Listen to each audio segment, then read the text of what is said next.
Om Ajnanatimirandhasya Jnananjanashalakaya Chakshurunmilitam Yena Tasmai Shri Gurave Namaha. Shri Chaitanya Manobhishtam Sthapitam Yena Bhutale Swayam Rupa Kadamahyam Dadati Swapadantikam.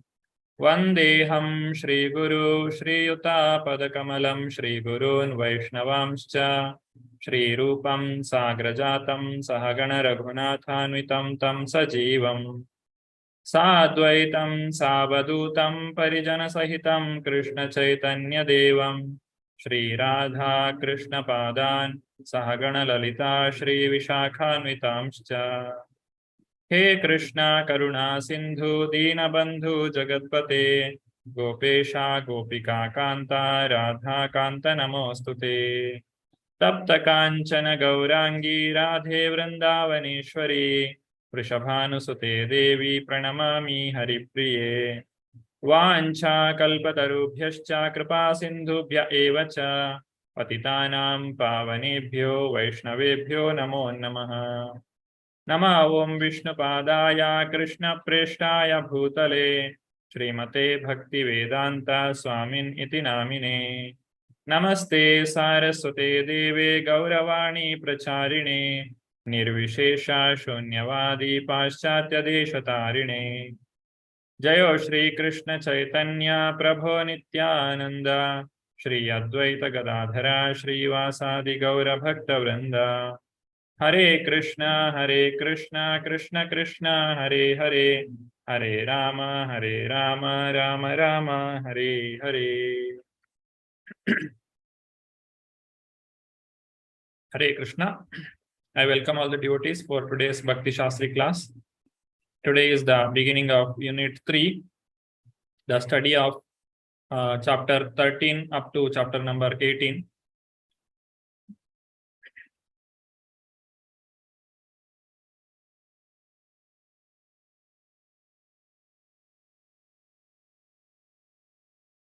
Shri Radha Govind की जय, श्री गौर निताई की जय, श्रील प्रभुपाद की जय।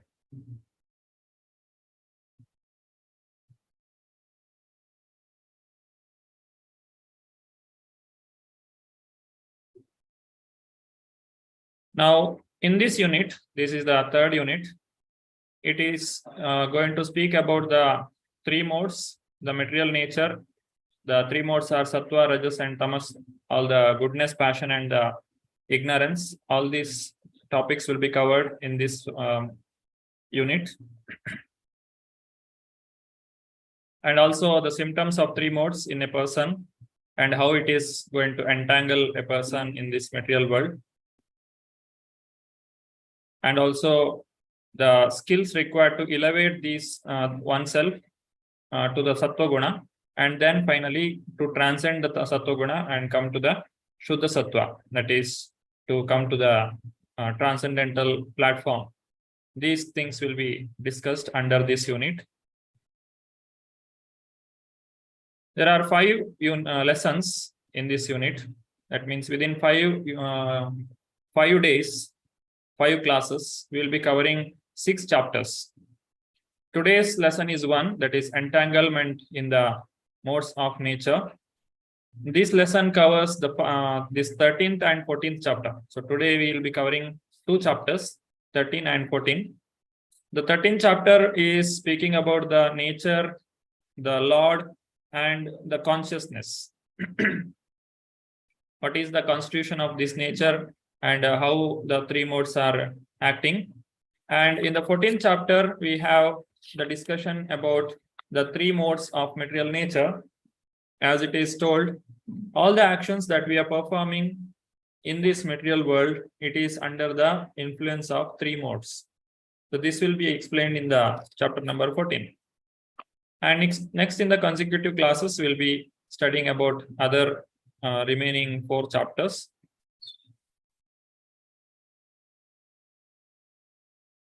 So today's topic is entanglement in the modes of nature. So what is there in the 13th chapter? First here, Arjuna is asking 6 questions to Krishna about this material world. that is covering in the first part, that is chapter this text number 1 to 7. And then Krishna is explaining about the process of knowledge, object of knowledge. Process means the path or the means by which we can acquire the knowledge. Object means what you're going to learn through that path. And then there is a description of Prakriti, that is this material world. Purusha means there are two kinds of Purusha. Purusha basically means the one who is enjoyer, and their union. How the living entity is kept within this material world, the Prakriti, and the living entity gets entangled. Then Jnana Chakshu. Chakshu means the eye. The person who has this knowledge, the eye which is having the knowledge, or the knowledge which acts as the eye to see the things as it is, that is called Jnana Chakshu, vision of the knowledge. The one who has this knowledge will see as whatever explained in this chapter. But those who have no knowledge about these things, they will see it differently. And what is there in the 14th chapter? This is explaining about the Lord and how the three modes are covering us, or how it is conditioning us, and what are the different characteristics, actions, and death in a particular mode. What is the result of dying in a particular mode? What will happen, and how to transcend. So this is the problem here. These are how we are conditioned in the three modes, and when a person is conditioned, what are his characters and actions, and if he continues to live in that state of life, and if he dies in that mode itself, then what will be its next destination. And then this is the solution, how to transcend the three modes.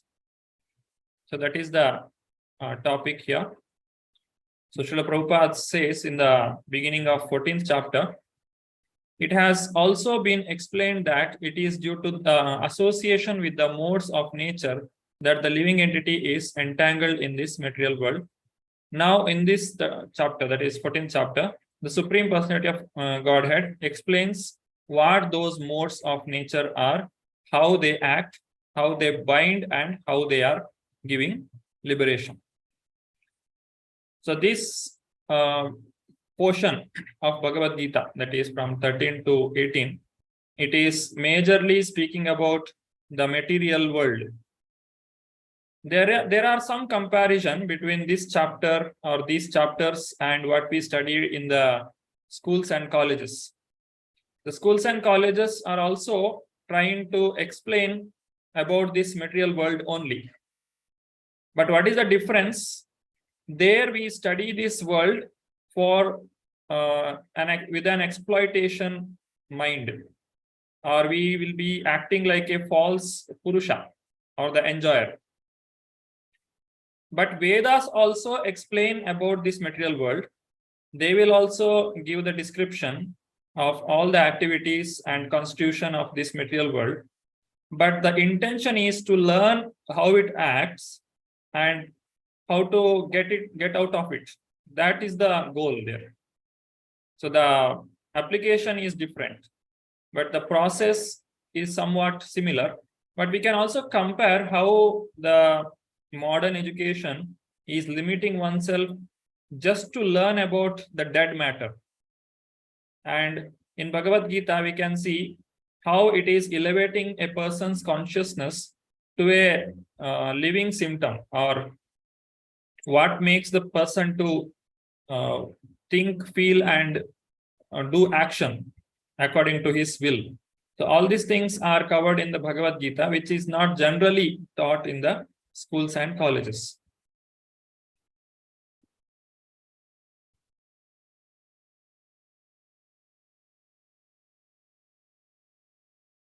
You can all open the Bhagavad Gita book with you all.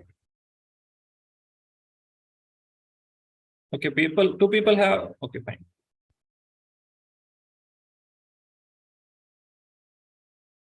I will open the book instead of the website because this is more easy and we can go continuously.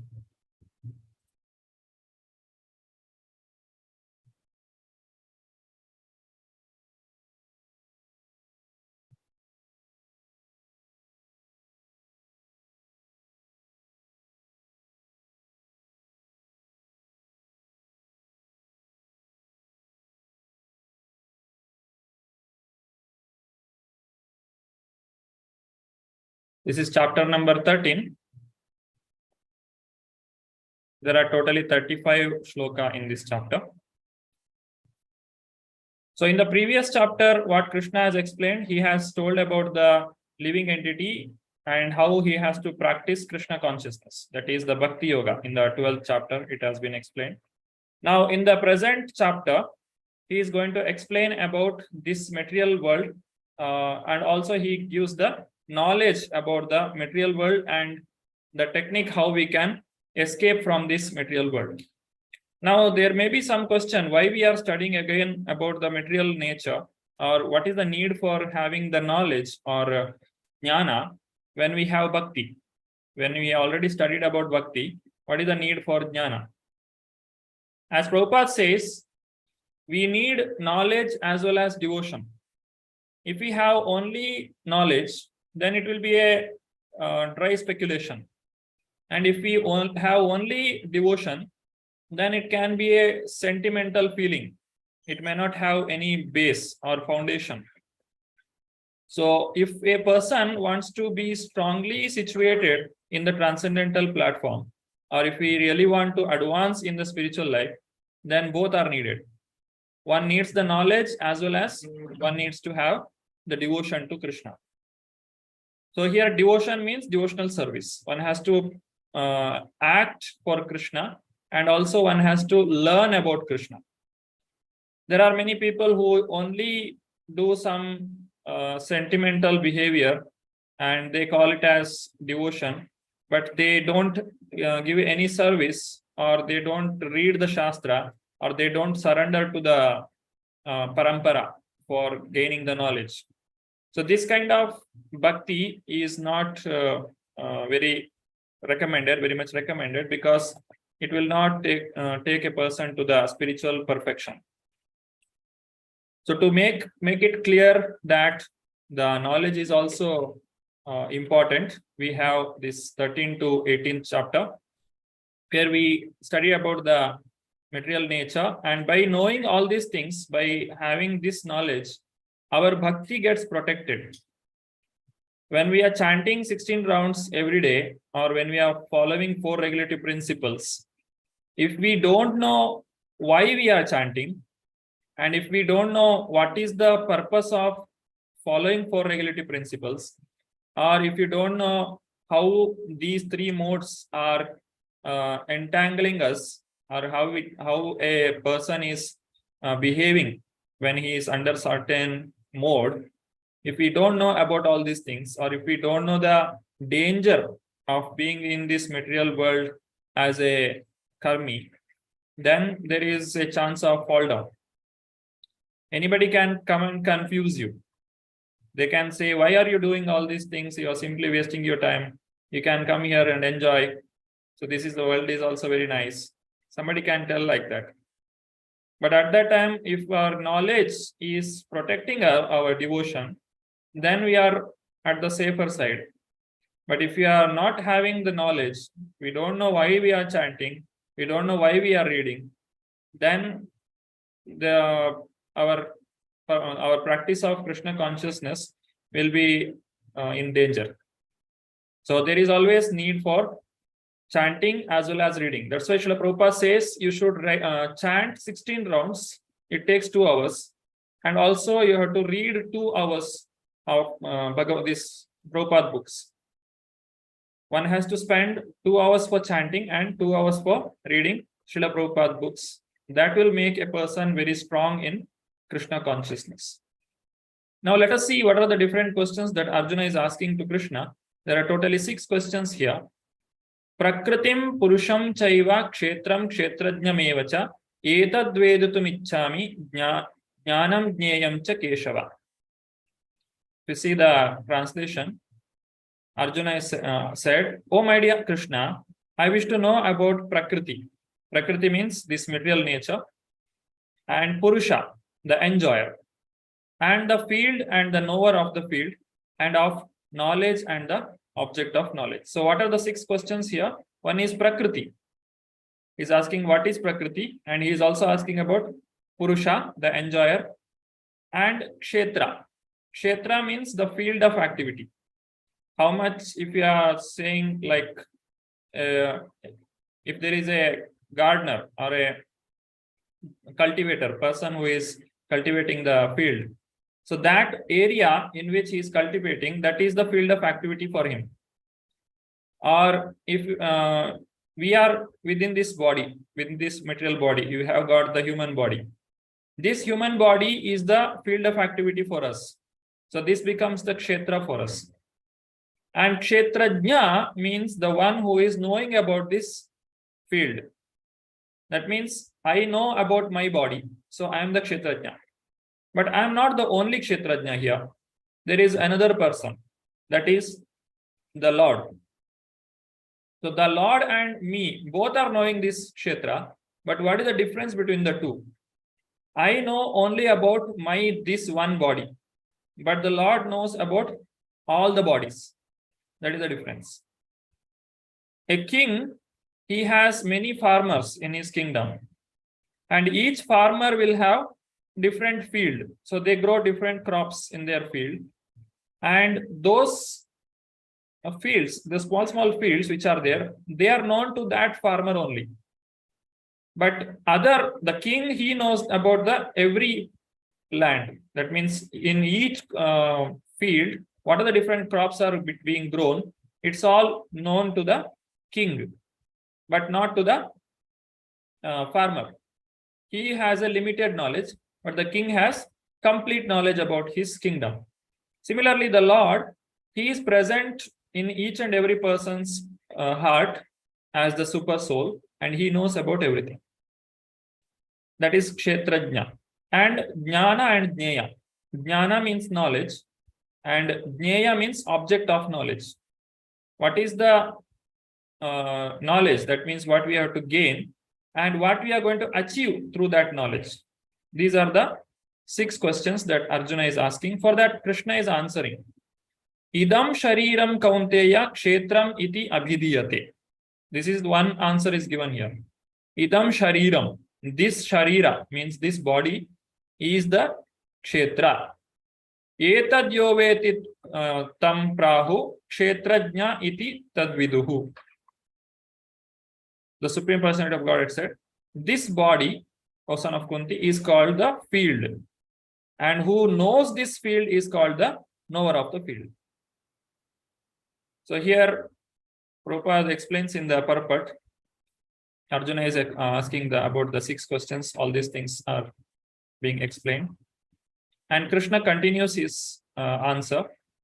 Kshetrajnam chapi mam vidhi sarva kshetreshu bharata kshetra kshetrajnayor jnanam yattat jnanam matam mama. So here we can see the word cha.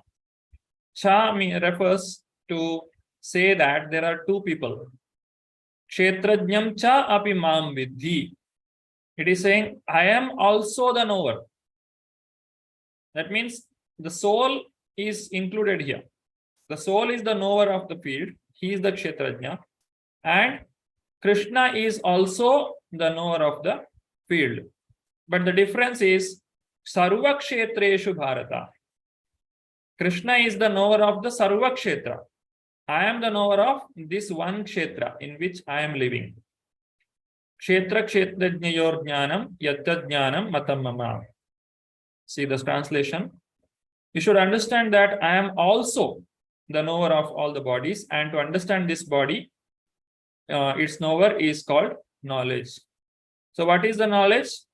One who is learning about the body and knower of the body.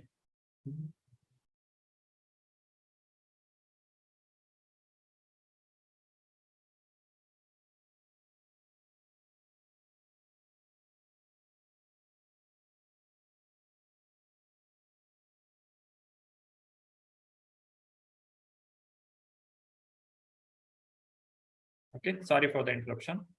So the what is knowledge? Body and the knower of the body. If you are learning this, that is the knowledge.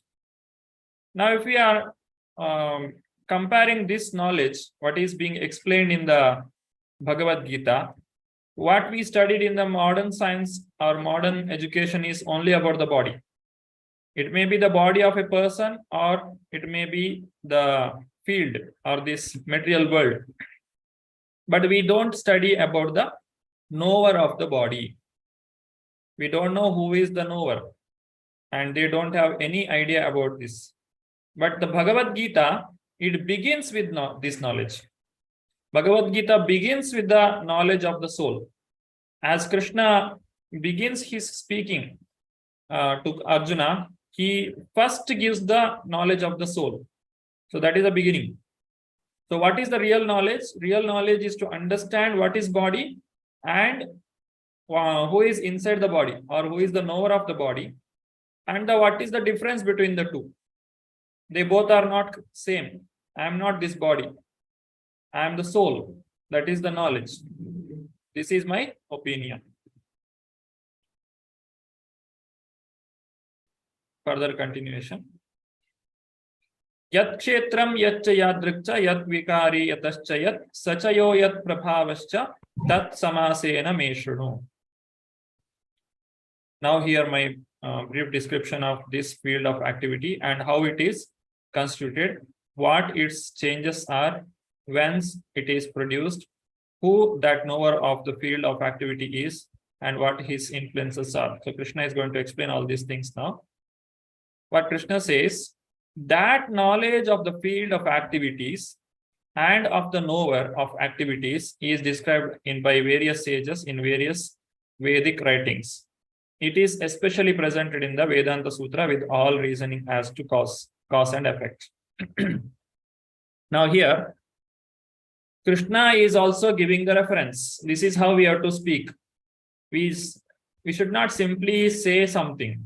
There should be some reference. How what I am telling is correct. This is Krishna is using the word Vedanta Sutra here. Rishibhir Bahuda Gitam, Chandobhir Vividai Pratak, Brahma Sutra Padaischaiva, Hetumadbhir Vinishchitai. Brahma Sutra. Here, the word sutra means the formula. If you want to present any mathematical conclusion, it has to be referred with the formula which is already present in the mathematical field. If it is not matching, then that whatever you are presenting, it will not be valid. Similarly, if a person is representing a parampara, then that parampara should have the sutra, that is Brahma Sutra. They have to explain the Brahma Sutra in the Bhashya. Every Acharya, we have the Madhva Gaudiya Sampradaya and Sri Sampradaya, Rudra Sampradaya and Kumara Sampradaya. Every Sampradaya has their Bhashya. We have Govinda Bhashya. It is told in the beginning of this Bhagavad Gita. We are referring to Govinda Bhashya given by Baladeva Vidyabhushana. So Sri Baladeva Vidyabhushana, he has given this Bhashya for our parampara. Now Krishna is also giving an example. Krishna need not give you any reference because Krishna is the one who has given knowledge even to Brahma. Tene Brahma Hridaya Adikavaye Muhyanti Yatsuraya. Krishna gave knowledge. But still, he is referring to Brahma Sutra to give an example how one should speak. So when we are speaking, just like in the court, if you want to speak, you should give the numbers, the law, whatever IPC section, why this has to be done. So those things we know. So similarly, even if we are speaking in the spiritual platform, we should know what is the reference for that. Then only people will accept it. Especially we are presenting the knowledge part here. So it has to be given proper reference. Otherwise, what happens in this now presently, you can see in the society, people just say, in Shastra it is told, so you have to do this. In Shastra it is told you should wash your feet before entering the house. In Shastra it is told you have to wash your hand before eating. So which Shastra, where it is told, then the next generation will make fun of them. Where it is given, who have you read that Shastra, then they don't know. This is the problem without having the knowledge. If we have the knowledge, then we can clearly tell in this is the problem and this is how it is, and this is what you have to do. And the present generation, the education system is also different, and we also don't have the knowledge about our own culture and the Shastra.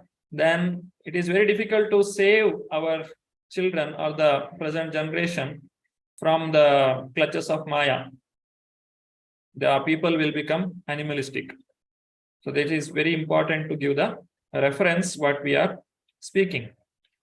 Srila Prabhupada elaborately explains here in the purport. You can read. Now this is the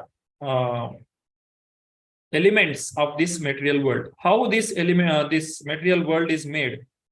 This knowledge is also not completely available in the modern science. Anyhow, there are 5 great elements, that is earth, water, fire, air, and ether. And our body is made of these 5 elements, and this material world is also made of these 5 elements. Everything that we see in this material world, it is made of these 5 elements only. There is no other thing. Then this is called gross, that is the gross elements. And then there are subtle elements, that is the false ego, intelligence, and the unmanifested. That is called Mahat Tattva. The false ego is the one which makes me to think what I am, but actually I am not. That is called false ego. Ego means to understand who I am, my presence. Whatever we may say that this body is a combination of material energy and I am also this body, if we say so also, we have the feeling that my presence is there. I am. That the feeling is there. My presence I can feel. That is the ego. But when this becomes false ego, when we understand ourselves to be the body, and when we think that whatever belongs to this body is mine, whoever related to this body, they all are mine. And when this body is dying, I think that everything is over. Everything is closed. So because of that, there is a great fear, the fear of death. The fear of death is the greatest fear for a living entity. So these all are possible only because of this false ego. I'm thinking what I am, but actually I'm not that. I'm something different. This is ignorance. Then the intelligence, which will help us to control the senses and the mind. And the unmanifested. Unmanifested is the Mahat Tattva. This Mahat Tattva is like, it's also material energy, which is not taken the form. Just like we have in the kitchen, there are so many grocery. We have vegetables, we have all the grocery items. It is kept in a place, in proper place. And when for a particular day, how much vegetables are required and how much grocery is needed, that we use. And rest of them will remain there only. Similarly, this material energy or material elements, everything is not used for creation. A portion of it is being used, and remaining will be there only. It will be used later on. That is the unmanifested, which is not available for our access. That is called unmanifested. It is called Mahat Tattva. Everything is coming from Mahat Tattva, and everything go back to the Mahat Tattva. Then we have 10 senses. These are the 10 input organs, 5 input organs and 5 output organs. This part is little boring, you may feel, but it is all the different points I'm telling. Unless we go through this, we cannot proceed. So bear with it. So these 5 senses, we have eyes, nose, ear, tongue, and skin. These are our 5 input organs. And there are 5 output organs, that is the speech, the hands, legs, anus, and genitals. These are 5 output organs. So totally it makes 10 senses. And all these 10 senses are connected to the mind. Without the mind, these senses cannot work. Say when you are sleeping, we can't see or we cannot hear, or if we cannot smell, or if somebody touches us, we don't know because our mind is somewhere else. Or if we are deep in thinking about something, even somebody calls us, we will not come to know. Our consciousness is somewhere else, our mind is somewhere else. So body is the lowest platform. Above that, we have the senses, and above that, we have the mind. And above the mind is the intelligence. This is explained in the 6th chapter of Bhagavad Gita. Indriyani parani ahur, indriyebhya param manaha, manasastu paro buddhi, yo buddhe paratastu saha. So above the intelligence is the soul. And above the soul is super soul, who is controlling the soul or the activities of the soul. Now, what is the connection between these 5 elements and the senses? These 5 elements, they give out 5 sense objects. That is explained in the next part here. The 5 sense objects. These all are 5 in number. 5 elements, earth, water, fire, air, ether. They produce 5 elements or 5 sense objects. That is Shabda, Sparsha, Rupa, Rasa, and Gandha. And for these 5 things to acquire, we have 5 senses. These all are interconnected. There is no 6th one. Now, how this is coming out from the 5 elements? If you see, the most subtle form of this 5 element is the sky. And how do we perceive the sky? It is through the sound. We cannot perceive through any other means. Here, sound means the vibration. We may not be able to grasp all kinds of sound. There are many animals or different creatures they can grasp different kinds of sound. So if we are not capable, it doesn't mean that there is no sound.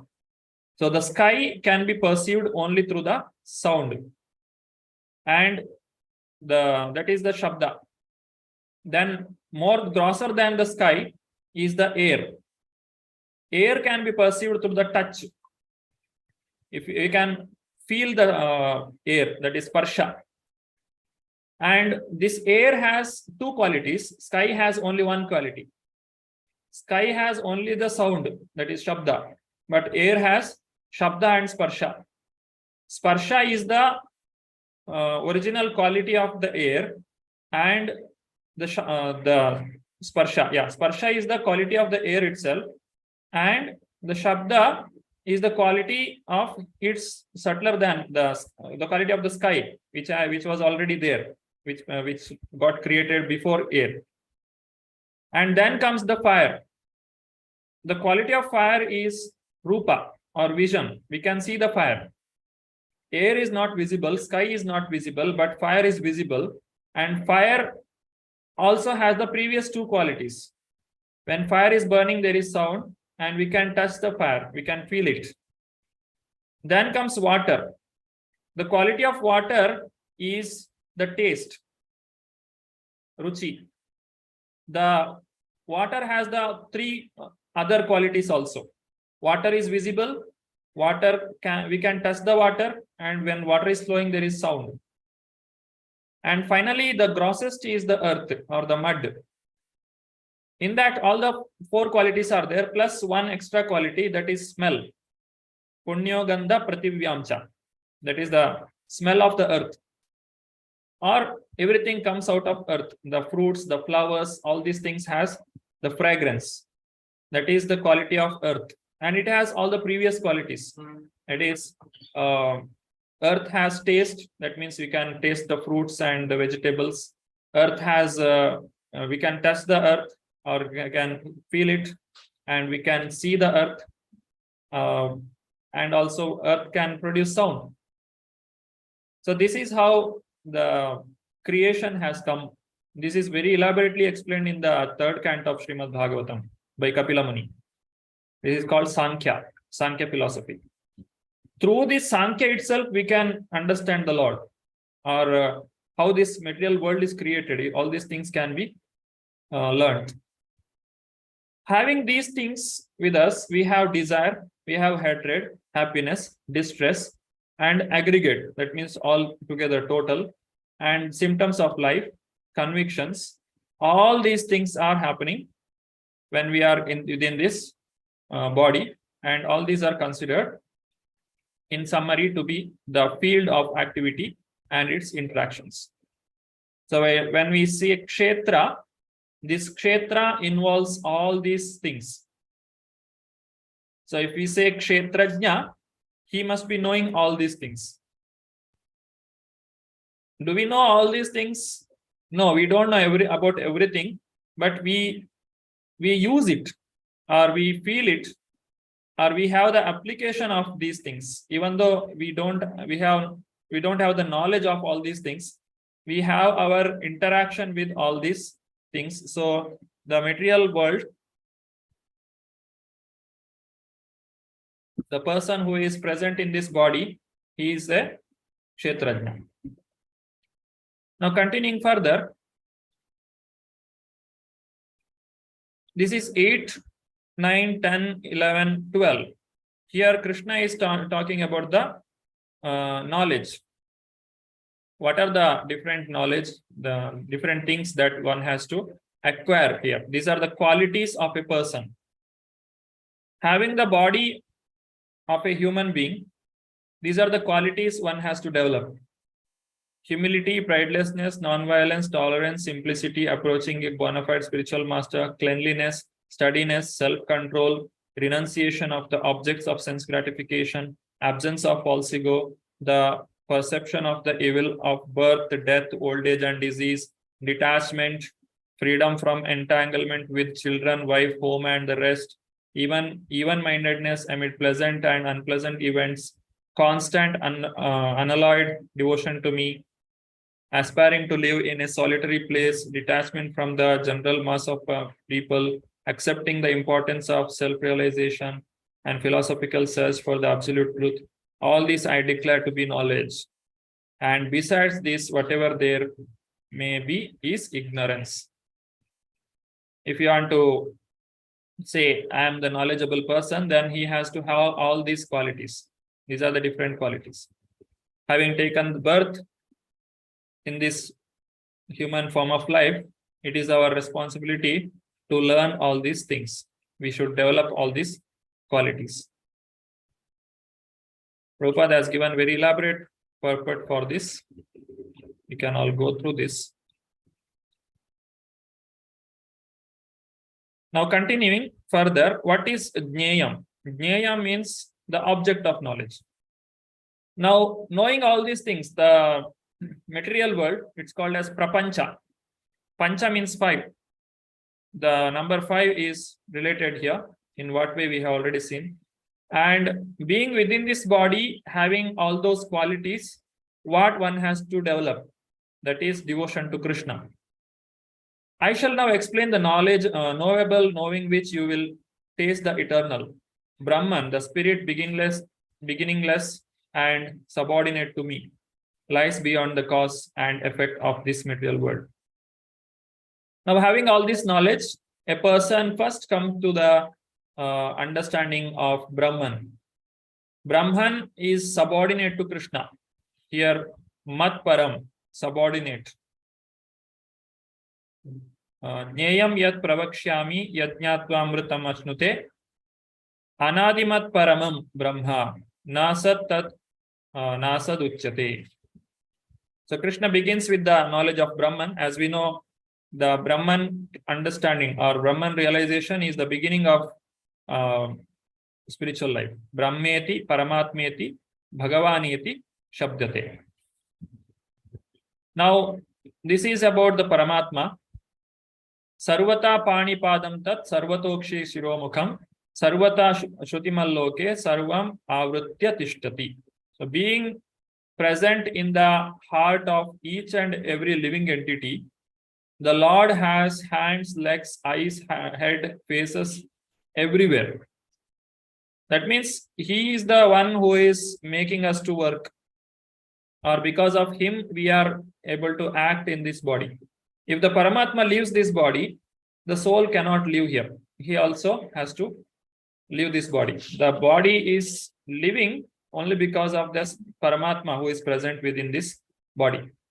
So when we are seeing something, it is Paramatma who sees first. When we are speaking first, it is the Paramatma who is thinking first. So before we do anything, the Paramatma has to give the permission. So Paramatma has two activities. One is Anumanta, other one is Upadrushta. Anumanta means we need permission for everything. Whatever we want to do, we need the permission from Paramatma. If Paramatma doesn't agree, or if he doesn't sanction, we cannot lift our hands, we cannot open our eyes, we cannot hear anything. Everything will be closed. And Upadrushta, whatever we do, everything is under his supervision. We cannot do anything without his knowledge. So everything will be under his supervision. So being in this position, the Lord can see everything, he can hear everything. So he has eyes, heads, ears, hands, legs everywhere. That means each and every living entity, his body, it is controlled by the super soul. He is present in each and every living entity. That's why the word Vishnu means Vishate, one who is pervading everywhere. He is present everywhere. He is the maintainer. That's why the word Vishnu is used.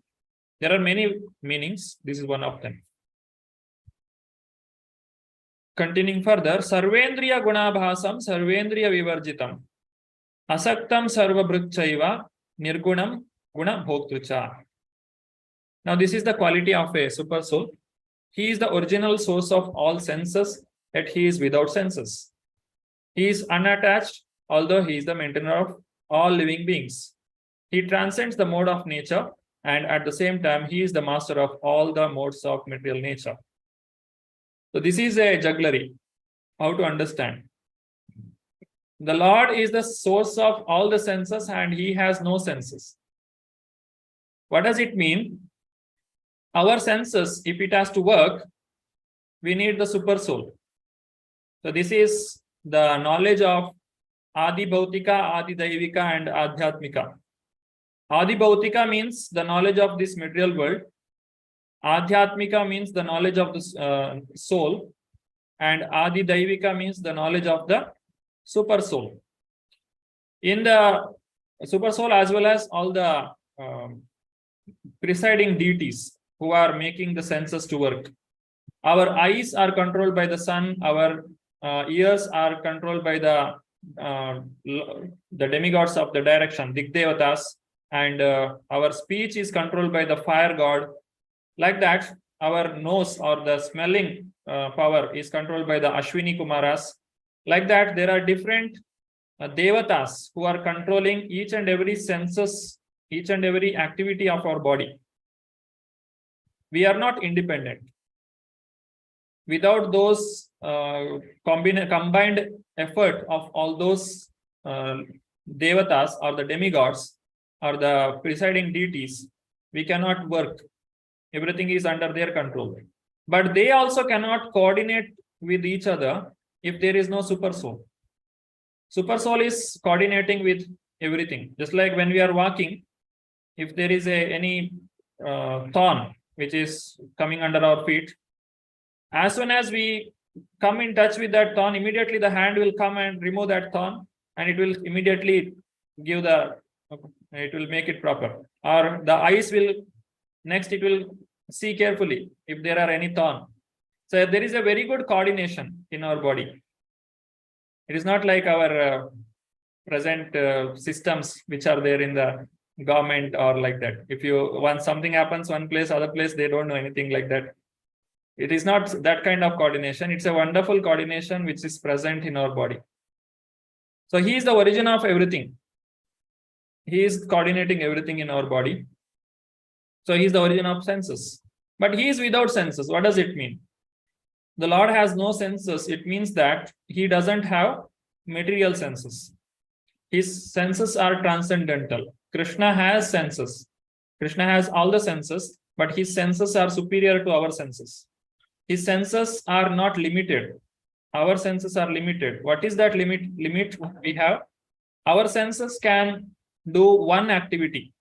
It cannot do many activities. Our eye can see, our ear can hear, our nose can smell, or our tongue can taste. But we cannot see through our ears, or we cannot smell through our tongue. That is not possible. If you want to see the taste of a mango, you cannot just touch it with the hand and tell whether this mango is sweet or not. You have to put it in the tongue. If that is possible, then while making sambar, we can just put our finger and say, wow, okay, salt is okay. That is not possible. We should put something in our tongue only. Then only we can understand whether it is okay or not. But the Lord is not limited in that sense. He can do all the activity with each and every senses. Angani yasya sakalendriya vrittimanti pashyanti panti kalayanti chiram jaganti. This is said in Brahma Samhita.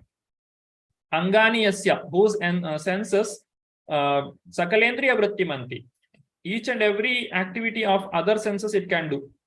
Just by seeing, Krishna can accept whatever bhoga we are presenting to him. That is possible easily. But we cannot do that. Krishna don't have to consume that, or you don't have to take it in a hand and then put into the mouth. Just by glancing over it, he can accept it. That is not possible to ordinary living entity. And Krishna is Purna. Purna means he is complete. When Krishna accepts something, he will leave it complete. So whatever he eats, that is also complete, and whatever remains after his eating, that is also complete. Om Purnamadaha Purnamidam Purnat Purnamudachyate Purnasya Purnamadaya Purnamayavavashishyate. So we should understand what does it mean to say that Krishna has no senses, or the super soul. He has no senses means he has no material senses. His senses are spiritual. And he is unattached. He is not desiring anything. He is just being a witness. We are the one who is desiring. We are the one who is becoming the cause of any action. It's like a child is asking for ice cream and parents are the givers. But if the child eats the ice cream, parents will not get the cold. The child only get the cold, because it is the child which is trying to enjoy it, or it is the child which is desiring it. So whatever activity we do, it may be good or bad, the result will go to the soul, not to the super soul. Because super soul is only the, he is making the things to happen. He is the facilitating. But the soul is the one who is desiring it. And he is the maintainer of every living being. So this is the two opposite word. See, source of all the senses, and he has no senses. He is unattached, even though he is the maintainer. Generally, when we maintain something, we get attached to it. If we have a house and we are maintaining it, we clean it every day and we take care of it, we spend money for maintaining that house, then we are attached to that house. We will not go out of that house. If somebody comes and try to drag us, we will oppose, we will not go, because we are attached. But Krishna, even the maintainer of all the 14 worlds, he is unattached. So because he is unattached, the reaction will not bind him. He will transcend all the modes of material nature. At the same time, he is the master of all the modes of material nature. Material nature is like the one which is controlling our activity. And it is all acting under Krishna's direction. That the Durga Shakti, or the energy of the Lord. Srishti Sthiti Pralaya Sadhana Shakti Reka Chayeva Yasya Bhuvanani Bibharti Durga. So Srishti Sthiti Laya, all these things are happening in this material world under the supervision of Durga. Durga, the mother Parvati, or Durga Devi. And she is acting like a chaya. Chaya means the shadow. Just like if I lift my hand, my shadow also lifts the hand. If I walk, my shadow also walks. So she is acting as a chaya of the Lord. Chayeva yasya bhuvanani vibharti durga. Ichchanurupam yasya cha cheshtate sa govindamadi purusham tamaham bhajami. Next, further continuation about the jnayam. That is, so what we have to gain. These are the things which we will gain by developing the knowledge. In the previous part, we have learnt about the material nature, and then we have learnt about the qualities that we have to develop. If we do all those things, these are the benefits we get. We will be able to understand who is the controller of this material world, who is the controller of these modes, why I am getting entangled. All these things will be revealed to us. Bahirantascha bhutanam acharam charam evacha sukshmatvat avidnyayam durastam chantikechat. The supreme truth exists outside and inside of all living beings, the moving and non-moving. Because he is subtle, he is beyond the power of the material senses to see or to know. Although far, far away, he is also near to all. This is again another jugglery, how to understand this. Now, Krishna is present in each and every living entity as Paramatma, and also in each and every atom he is present. He is present in every place. He is omnipresent. He is a omniscient and omnipresent.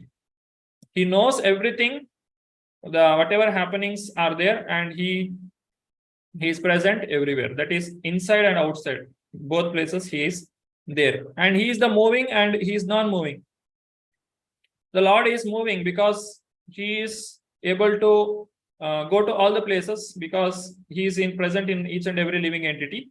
And he is the non-moving because he is present everywhere. He don't have to move. He gets all the knowledge or all the things wherever he is. So he is the non-moving, achala. And he is most subtle way he is present. He is the transcendental. His transcendental presence cannot be perceived by our senses. The material senses cannot see him. This is also another question people ask. If God is there, why I am not able to see him? Because we are not qualified. Our senses cannot see. Not only Lord, we cannot see so many things. We cannot see the air. We cannot see the sound. We can only hear, or we cannot see beyond our limit of eye. There are different colors or different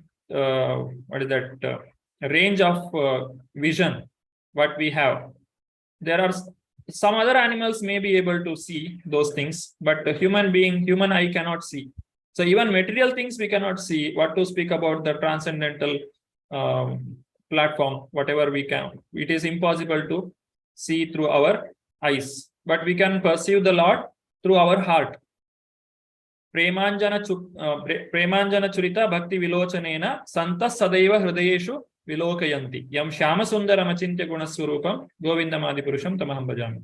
One who has developed the prema chakshu, the love of Godhead, he can see the Lord, not through these material eyes. That is not possible. Even though far, far away, he is near to all. The Lord is present in the Goloka Vrindavana. He is having the pastimes there, and he is present in our heart also. Goloka Vrindavana is far, far away from this material world, but still he is within our heart, so he is near to all of us. Although the super soul is to be divided among all beings, he is never divided. He is situated as one, although he is the maintainer of every living entity.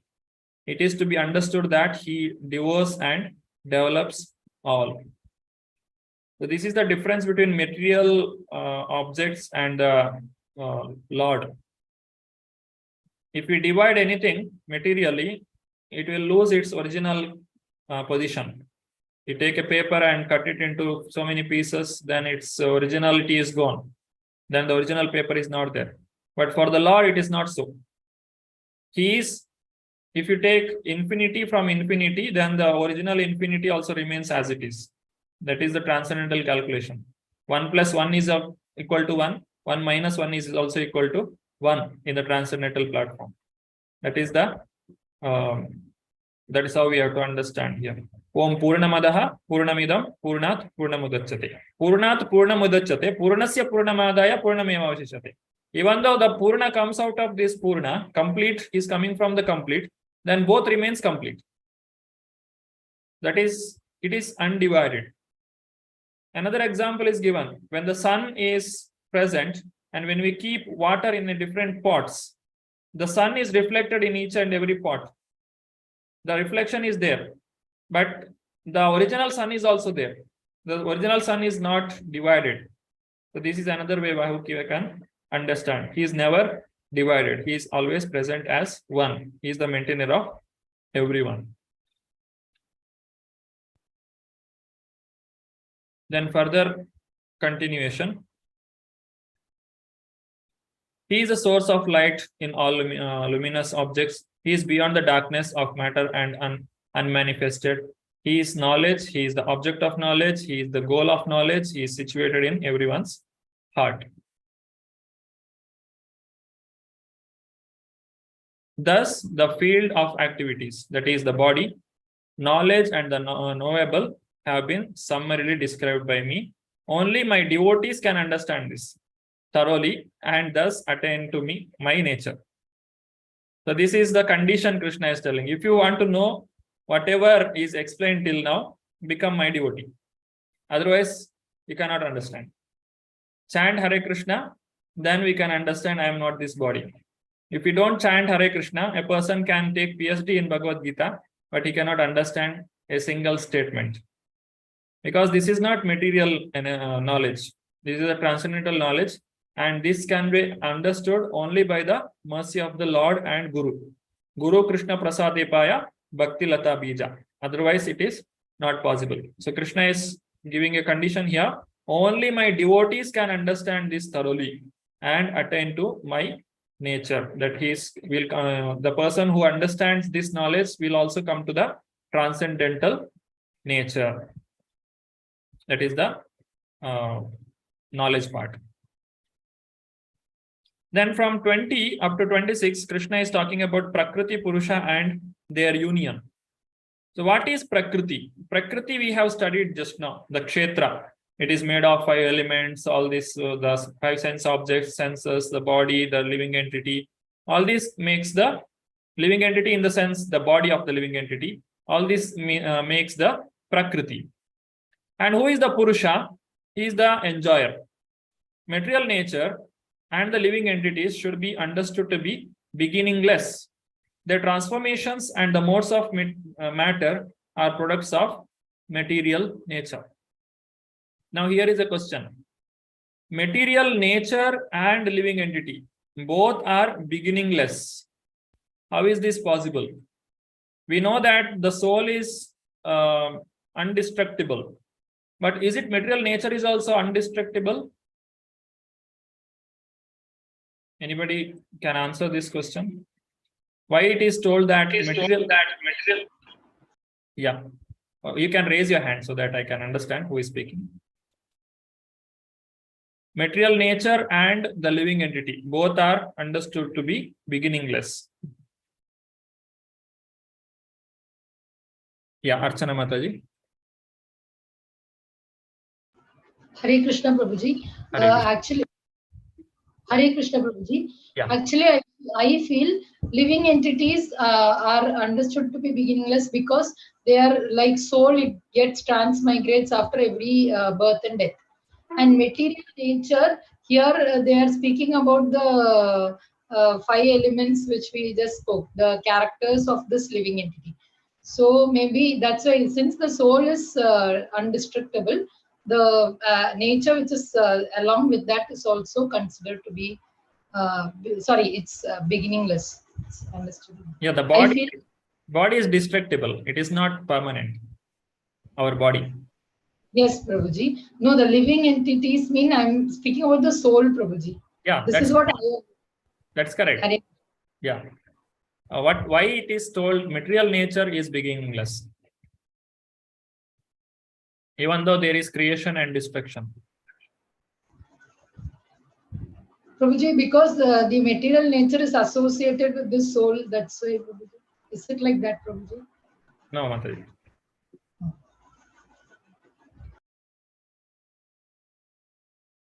Anybody can try. Why material nature is also called as beginningless? Yeah, Akila Mataji. Hare Krishna, Guruji. Hare. Guruji, even in Pralaya state also, it will be in compact form. Listening, no? It's Yeah, yes, Mataji. okay. Even in Pralaya state also, it will be in compact form, like invisible, in compact form. Completely never get destroyed. I think so. Yeah, that's correct. So the material nature, even though it comes to being or it gets created and it is getting destructed, but originally it is present. It will not become zero. The material nature is always there. It comes to being and it will later it will become avyakta, vyakta and avyakta. Just like if you make any object, our body is made of 5 elements. And when we give up this body goes back to the earth, but it is not destroyed. It just gets transformed into different matter, and somewhere else it can be used in some other element. It will become a constitute for some other creation. So in that sense, the material nature is also beginningless. Their transformation and the modes of matter are products of material nature. So it is only undergoing the transformation. Nature is said to be the cause of all material causes and effects, whereas the living entity is the cause of the various sufferings and enjoyments in the world. Nature, that is the material world, the 5 elements, all this is the cause of material cause and effects. That is, whatever happening, whatever creation that is taking place, it is all because of the material nature. And what the living entity will do, it is doing this suffering or enjoyment. It is because of his own desire and hatred. When a living entity is desiring something, it may enjoy or he may suffer. That is the result of this living entity. So based on the desire of the living entity, there are 84 lakh species of life. The living entity in material nature thus follows the waves of life, enjoying the three modes of nature. This is due to his association with that material nature. Thus, he meets with the good and evil among various species. Now, the word Purusha, what does it mean? Purusha means enjoyer. Now, who is the enjoyer here? The Lord. Yeah. Yes, Mataji. The Lord, the Krishna. Yes, that he is the supreme enjoyer. He is the super soul. Yes, that is correct. But can you call living entity also the enjoyer? Kind of. Yes. So the living entity, he is also Purusha because he is trying to enjoy the material world. He is not able to enjoy, but he is trying to enjoy this material world, or he is trying to exploit this material world. Here, Purusha doesn't mean the male or female, because all are trying to enjoy this material world. So this is the Purusha word used for representing enjoyer. Because the living entity is trying to enjoy this material world, he is called as Purusha. And the living entity in original state, he is not the Purusha, but he is the Prakriti, because he has to help in the enjoyment of the Lord, or he is the part and parcel of the Lord. And Jivera Sarupahaya Krishnera Nitya Dasa, or the eternal constitutional position of living entity is to take part or become an instrument in the enjoyment of the Lord.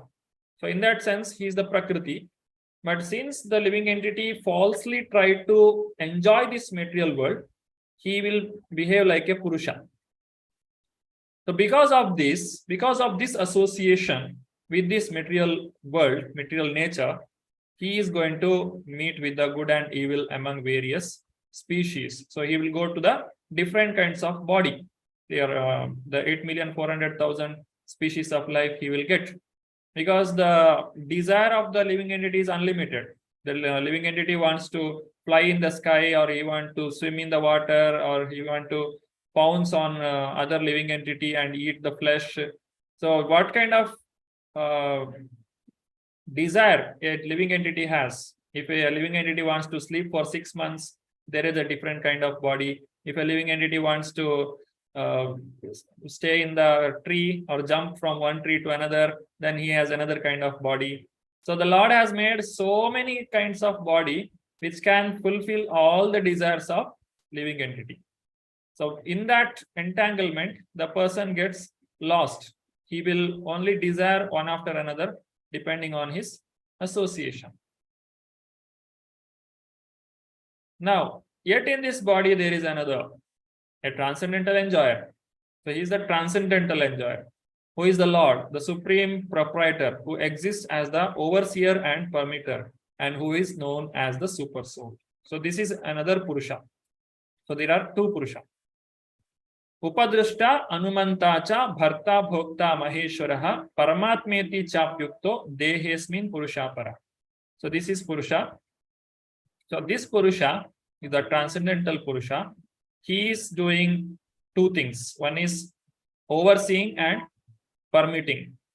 He will not desire anything in this material world. He has no material desires.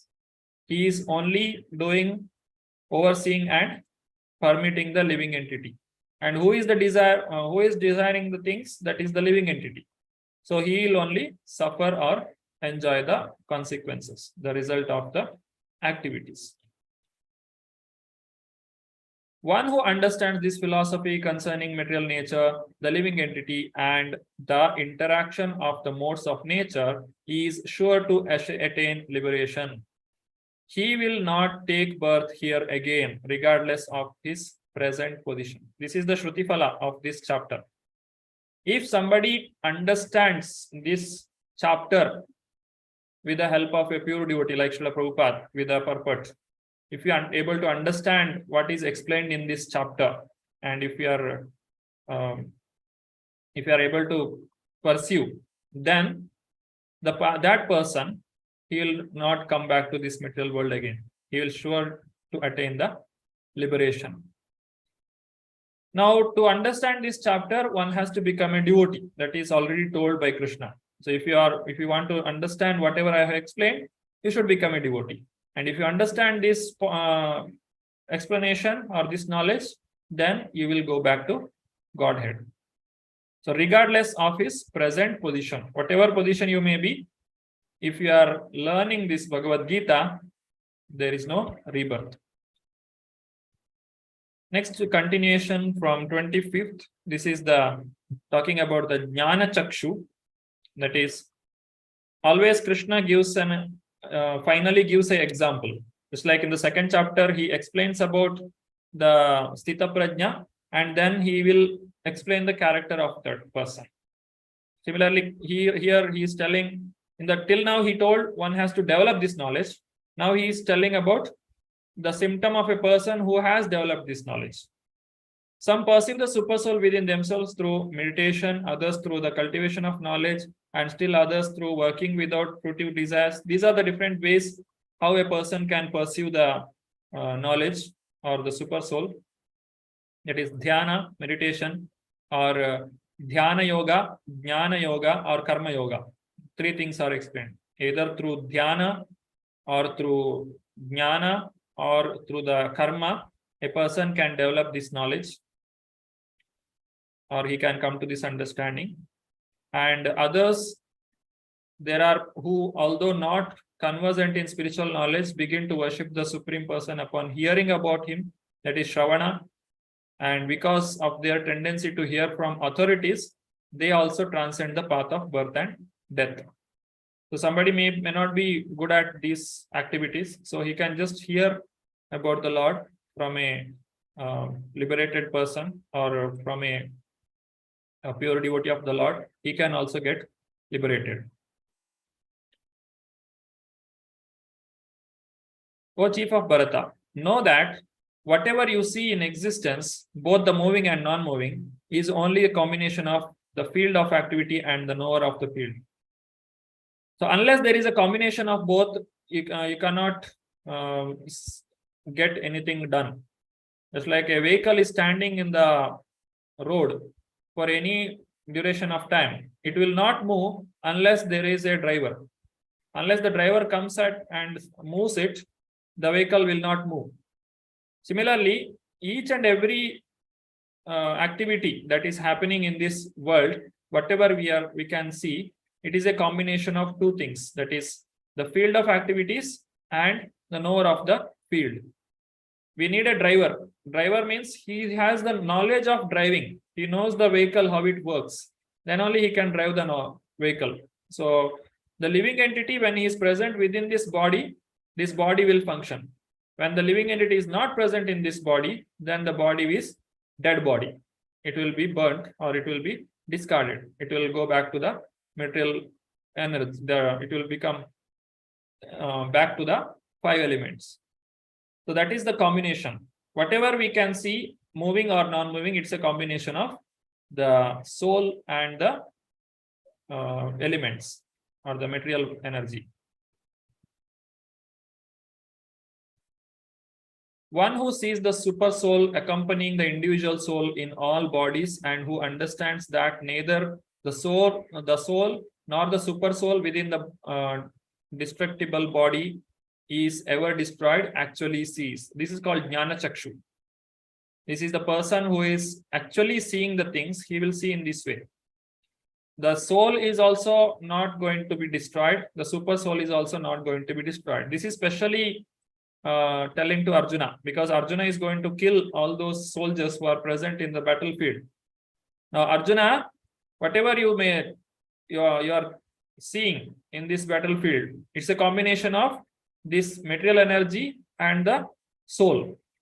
And the soul is not destroyed, it is not going to be destroyed. And the super soul also is not going to get destroyed. Only a person who doesn't have this knowledge will see it differently. Otherwise, when a person has this knowledge, he is able to see the things as it is. He is the one who is actually seeing the things as it is. One who sees the super soul equally present everywhere in every living being does not degrade himself by his mind. Thus, he approaches the transcendental destination. Now, this is when a person understands that the super soul is present in each and every living entity, then he will respect each and every living entity. He will not harm anyone, including himself. How a person degrades himself, it is through the sense gratification or material desires. But when a person understands that whatever I do, it is under the supervision of the super soul. I can't do anything without his knowledge. So understanding this, the living entity will not degrade himself. He will act carefully because he has that Jnana Chakshu. And he will not harm others also. He will see each and every living entity as his as the part of the Lord, or he will see the Lord in each and every living entity. So he will not make any mistake. He will not degrade himself. Such a person can approach the transcendental destination. So this is how we can achieve the universal brotherhood. We want to have peace in entire world. But unfortunately, there are different nations which are fighting each other and they are killing lakhs of people together. Why? Because this knowledge is not given, or they don't know the super soul, the soul, what is the presence of this super soul and soul. So without having this knowledge, the person degrades himself. But by having this knowledge, the person can transcend the material modes. One who can see that all activities are performed by the body, which is created of material nature, and sees that the self does nothing, actually sees. So here again, one who can see that all the activities are performed by the body. But is it body performing activity? This is again one more question. Is our body is performing activity? Krishna is telling one who sees that activities are performed by the body. He is the actual seer. Why Krishna is telling like this? What is the meaning here?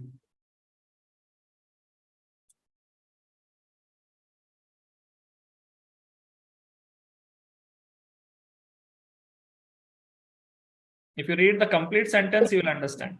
If you see Hare only. Krishna, Prabhuji, may I try, Prabhuji? Yes. Prabhuji, one who can see that all activities are performed by body, which is created by material nature. That means if we are, whatever activities we are doing is because of the reactions from the material nature, and sees that self does nothing. That is, we are just instruments in the hands of the super soul. So we are actually instructed by super soul to do all this. Who sees that self does nothing, but it has been instructed and done by super soul, actually sees. I feel like that, Prabhuji. Hare Krishna. But why the punishment is given to the soul?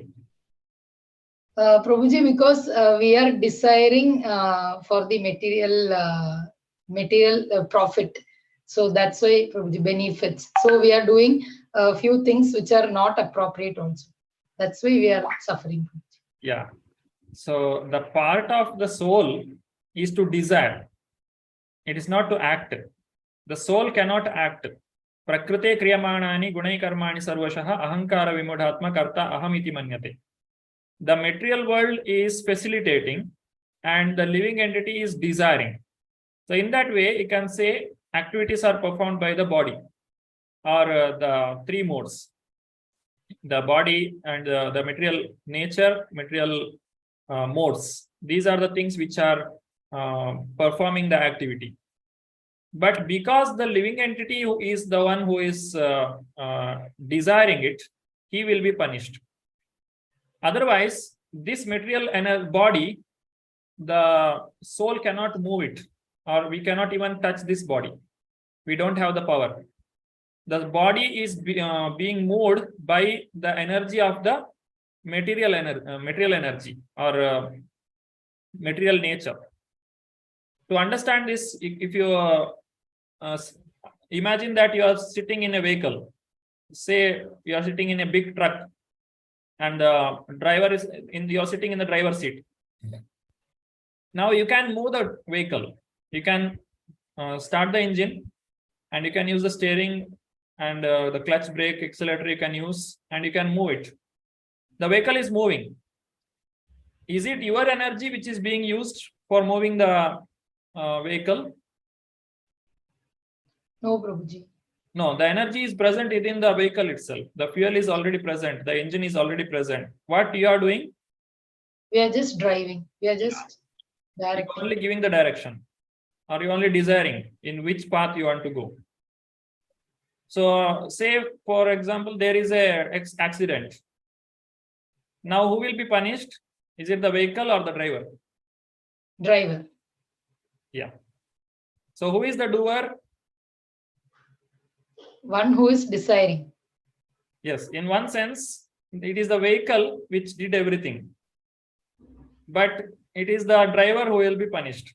Why? Because he is the one who has driven it. If he had not desired, if the living entity had not desired for something to happen, it may not have happened. So it is the living entity who gets entangled, not the material energy or the material body. The body, it is, we cannot move this body on our own way. Just like you get down from the truck and you try to lift the one wheel of the vehicle, it is not possible. The one wheel of the vehicle itself, if you want to lift, you need some 5-6 people. It is so heavy. But even a very thin driver, he looks very thin and very small, but still he can drive the entire truck and he can take it for so many kilometers. It is because it is designed such a way that. Similarly, the soul is very, very tiny. It is very small. The soul in the ant and the soul in the elephant, it's all both of same quality. But the difference is the material nature or the body. The elephant, it can crush so many ants under his feet. And the ant, it is very, very small. It eats one grain of some sugar. at a time. The elephant can eat 40-50 kg. That is the difference. So the one who is eating, that is the body. The body is getting nourished. It is not the soul. So in this way, you can understand it is the material body or the material mode which is acting, and we think that I am the doer. Since I am thinking that I am the doer, I will be punished. And if I don't think that I am the doer, then I will not be punished. Another example you can take, say, example, there is some theft happened, and the police comes, and police will ask you, have you done the theft? Did you steal anything? You say, yes, I only did it. Then they will arrest and take. Why? Because you accepted that you have done the theft. Otherwise, there is no punishment. Because I am thinking that I am the doer, I have done this, it is all mine, because of me all this happened. This we can see in the world. Even after knowing all this knowledge also, we develop this false ego. I am the doer, everything is because of me. This false ego is the one which is keeping us in this material world. It's very, very, very strong. It takes so many lifetime to understand this knowledge. It's very difficult to understand. I am not the doer. It is very easy to say, but it is very difficult to understand. So if a person comes to this understanding, I am not this doer, then he is actually seeing the things as it is. When a sensible man ceases to see different identities due to different material bodies, and he sees how beings are expanded everywhere, he attains to the Brahman conception. So this is Brahman platform. Those with a vision of eternity can see that the imperishable soul is transcendental, eternal, and beyond the modes of nature. Despite contact with the material body, O Arjuna, the soul neither does anything nor is entangled. So understanding this, a person can transcend the material modes. How to transcend the material modes will be taught in the next chapter. So here, even being in this material world, a person can, okay, just mute, okay, sorry. So even being in this material world, this is Arjuna is hearing from Krishna. Arjuna, even though you are in this on this battlefield, you can still perform the, you can transcend this activity. You will not get entangled if you do the activity with a understanding that you are not the doer. If you are having this kind of understanding, then the material nature will not bind you. The sky, due to its subtle nature, does not mix with anything, although it is all-pervading. Similarly, the soul situated in Brahman vision does not mix with the body, though situated in the body. The air is passing through so many things. Sometimes it passes through the fragrant flowers, or sometimes it may go through the very stinking, bad objects. It will not get affected. It will just pass through it. That's all. Similarly, the body, the super soul, the soul, the living entity, sometimes it will go to the demigod body, sometimes human body, sometimes animal body, aquatic body. It is going to so many kinds of bodies, but it will not get entangled if he is able to see, if he is developing this vision. The soul situated in the Brahman vision, he will not get entangled. He will not mix with the body, though although he is situated in that particular body. O son of Bharata, as the sun alone illuminates all the universes, so does the living entity, one within the body, illuminate the entire body by consciousness. Our body, the soul is compared here to the light. Light is illuminating entire room. A room may be very dark, but if you keep a single light there, it will illuminate its light everywhere. Similarly, the body may be big or small. It may be a small ant's body, or a cat body, dog body, elephant body, or any kind of big aquatic animals are there. Whatever may be the size of the body, the super soul covers it completely through the consciousness. The consciousness is the symptom of life. The consciousness is a symptom of presence of the soul. When the consciousness is present, we can say that he is living. And when the consciousness is not present, then there is no guarantee that the person is living. Finally, Krishna says, those who see with eyes of knowledge the difference between the body and the knower of the body, and can also understand the process of liberation from bondage in material nature, attain to the supreme goal. So this is the supreme goal. This is the reason why we should learn about material nature. The modern education system will only tell us how to exploit this material energy. It is just like a person is imprisoned and he is inside the jail, and somebody else is coming and telling him how this jail is made and how this bar is made. It's made of iron, and what is its constitution, and he is only busy with learning that. He is not learning how to get out of it. It's an incomplete knowledge. But if he understands that this jail is made like this, and this jail has this kind of rules, and if I behave like this, I will be out of this jail, then he can come out. Otherwise, the person not knowing the real path of liberation, he will keep getting entangled. He will, the imprisoned person, he will not know what is to be done, what is not to be done. He will do all wrong things, and he will get more and more entangled in that jail itself, and he will remain there itself. So that is the lacking point in the education system. We don't teach the values. We only teach the exploitative nature. The material world is made like this, and you can enjoy it like this. So what is the result of that enjoyment?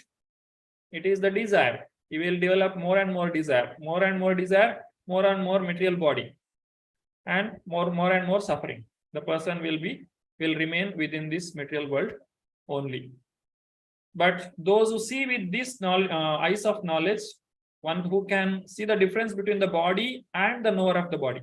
The body is different from the knower of the body. The driver is different from the vehicle. The driver needs food. Vehicle needs fuel. We cannot make the driver to drink the fuel. If you make it, then he will lose his health. Similarly, the body needs certain things. The knower of the body needs something.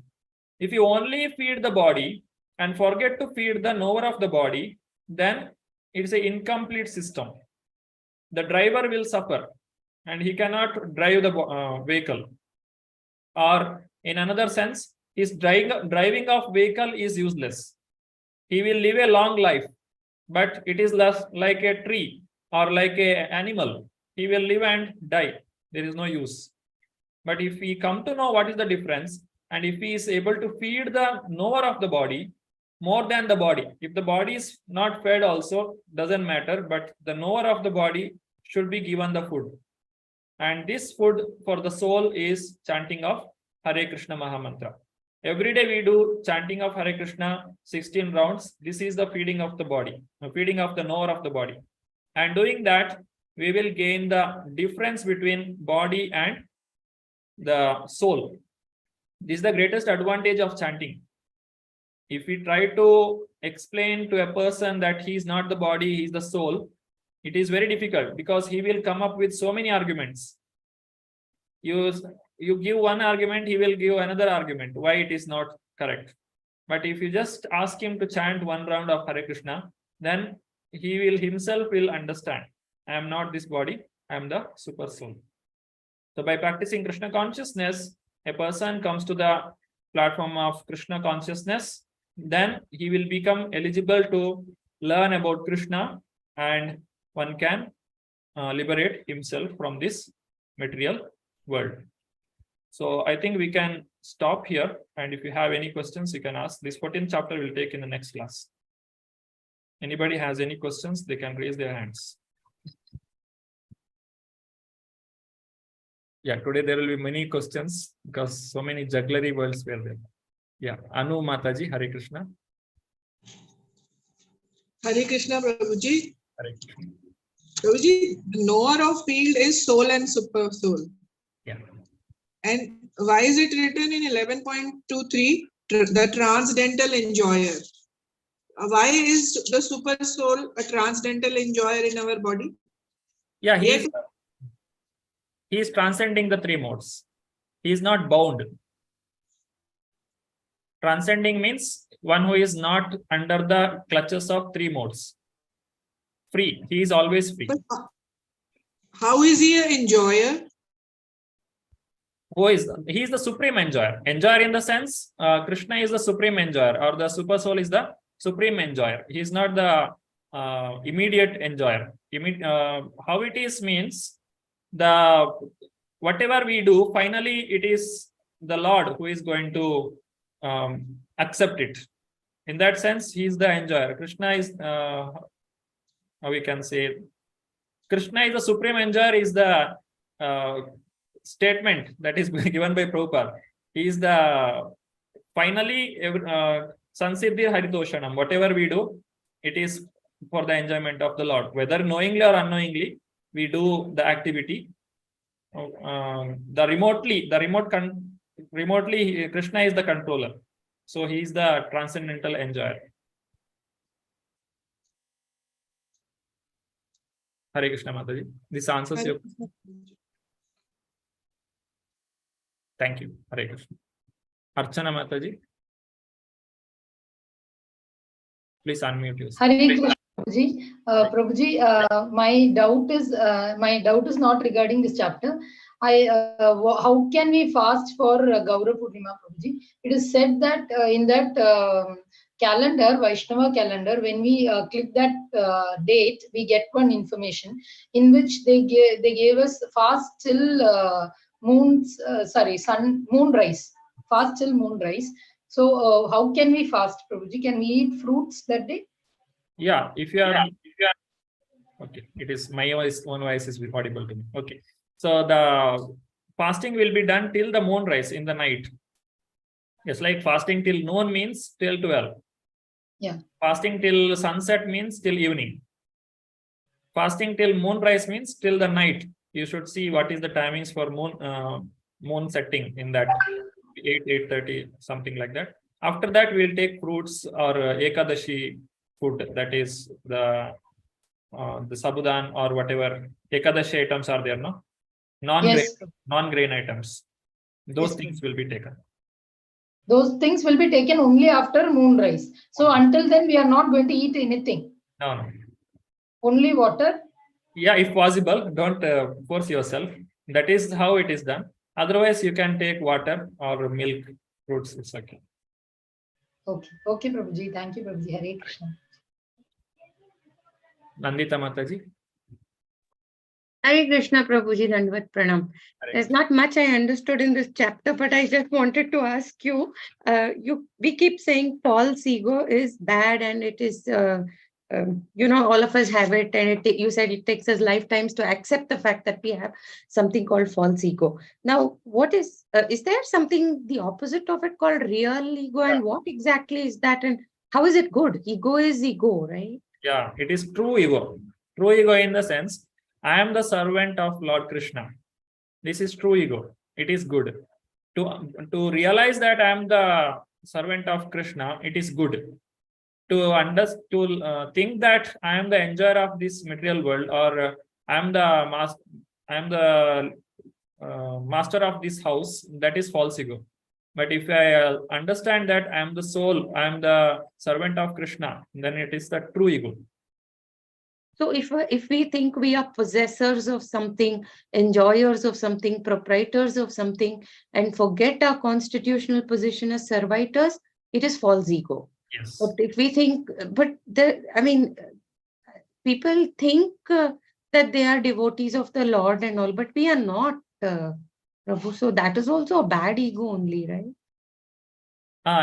That is the mood of a devotee. When a devotee becomes very advanced in its state, he will think that I'm the most fallen. I am not devotee of Krishna because I don't have love for him. That is the mood of the that devotees. If I think that I am the great devotee of the Lord, then it's a ego. Yes, that is true. That is your mood. Okay. But if you are understanding that I am the servant, you may not say that I am the great devotee. Okay. But I am a servant of Krishna. That is true. If you understand that much, that is the true understanding of ego. That is true ego. Okay. And on top of that, if you gain the feeling that I am the great devotee, who all are respecting me, I have done so much of devotion for so many years, then again you are covering yourself with the false ego. Okay. So, Prabhu, sorry. Yes, Prabhu. Yeah, to think that I am a servant of Krishna, it is true ego. But if you think that I am the greatest servant of Krishna, that is again, it's a false ego. Agreed, Prabhu, because humility is the mark of a true Vaishnava. Yes. Got it. Prabhu, there's one more question. This is not related exactly to this chapter, but to ego and right. When previously, when our acharyas, during our acharyas time, people used to bow to their acharya or whoever their guru was with a straw in their mouth. What is the significance of that? Yeah, Samit Panish Shotriyam Brahmanishtam. That is, it is to show that I have completely surrendered to you. When Sanatana Goswami came to Chaitanya Mahaprabhu also, he did the same. The having a straw in a mouth means I am completely surrendered to me, surrendered to you. That is a symbol. Oh, it's symbolic because the blade of grass gets stepped on and it's the lowest of the low. Okay. No, because when Prabhuji, we are doing that Chaitanya Charitamrit in that when Prabhuji explains, and if I go to a picture, I see that. So I just wanted to know what that. Thank you so much, Prabhuji. That is also there in Chaitanya Charitamrita book. Thank you so much, Prabhu. Hare Krishna. Hare Krishna. Anu Mataji. Hare Krishna Prabhuji, I wanted to ask that this fast of Gaur Purnima, and we can eat at moonrise when the Purnamashi starts. Yes. And when is the Paran time? Next day the Purnamashi will end in I think 4 o'clock. No, that is actually when you are fasting for till the evening, we don't eat rice. You don't eat grain. It is your fasting is already broken by eating the Ekadashi food items, non-grain items. But generally, it is the practice that when we fast till the evening, we don't eat grain. You can continue in the next day as usual with grains. Next day, what time? As usual, you can do. There is no timing. It's not a parayana on the Dwadashi, like it's not Dwadashi parayana. Moonrise, after moonrise, you eat non-grain items. Even if you eat grain items also, it is not wrong.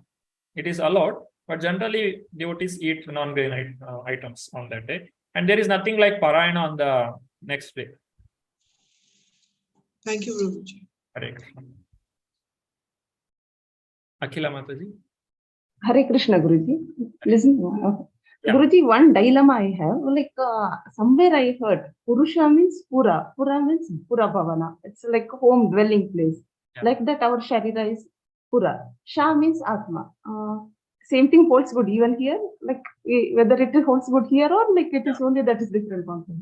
Yeah, that is also correct. Pura means the place of living, and Sha means the person who is living. So Purusha means one who is living in the body. Sharira, that's it. That is correct. That is one meaning. But another here, it is even more specific here. Enjoyer. That means not only living there, he is enjoying also. That is the another meaning. So this Purusha is used in true sense to Krishna, but in false sense to the living entity, because we are false enjoyers. We are trying to enjoy, but we are suffering. But Krishna is the supreme enjoyer. So he is the Purusha, real Purusha. Yes. That's all. Right.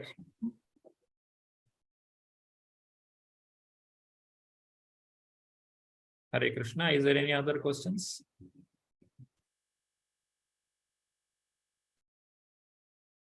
Yeah, Nandita Mataji.